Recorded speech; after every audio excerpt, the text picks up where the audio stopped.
A Cecil County woman is behind bars after allegedly pointing a shotgun at passing vehicles and assaulting deputies in a holding cell. WMAR 2 News Jeff Hager has more on the bizarre incidents. Jeff?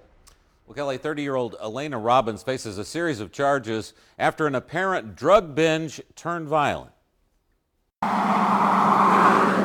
School bus drivers stopped frozen in fear, refusing to drop off children here along Old Elk Neck Road after spotting a woman armed with a 12-gauge shotgun. They said she had a shotgun walking them down the road and was going to kill them effers that called the cops on her. Carl Dotson says the woman, later identified as 30-year-old Elena Robbins, had attacked her landlord with a machete and broke windows in some of the neighbors' houses the previous night, and now seemed bent on revenge. And I seen cop cars up there, and then next thing you know, here comes more cop cars. Here comes more.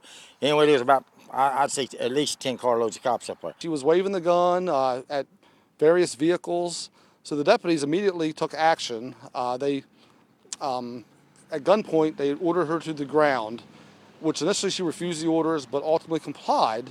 And then as they approached her to try to take her into custody, she pulled out a knife. Ultimately, Robbins surrendered, but once deputies had transported her back to the Cecil County Sheriff's Office and placed her in a holding cell, she stripped off all of her clothing, drawing an immediate response. Deputies observed her on camera in the cell, removing some items from orifices, and attempted to make contact with her, and she became extremely combative, causing two of the deputies to be poked by a needle, and multiple other deputies were exposed to saliva and other bodily fluids. Bizarre behavior from a woman who had gone unnoticed, renting a room here on the outskirts of Elkton until 12 hours of mayhem, leaving dozens of people fearing for their safety. She took so much drugs, she didn't know what she was doing and stuff. It had to be what it was.